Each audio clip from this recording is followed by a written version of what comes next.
waka.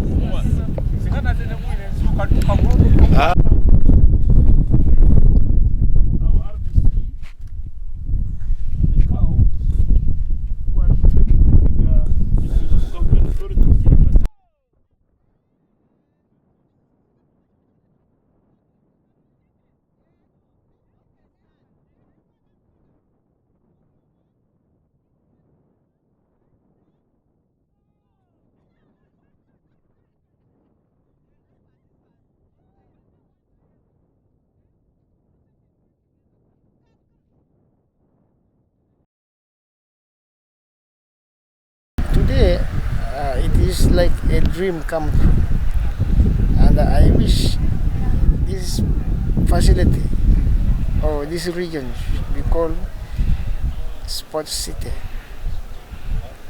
because we are doing sports without facilities. Now when the facilities come, then definitely qualifies as a sports city. The region is giving us their best, and we think that the choice of government to put the National Eye Adult Training Center here is spot on. We want to come here to discuss matters that will take us to the next step. We are talking about district prioritizing sports by also giving additional budget to support what central government give.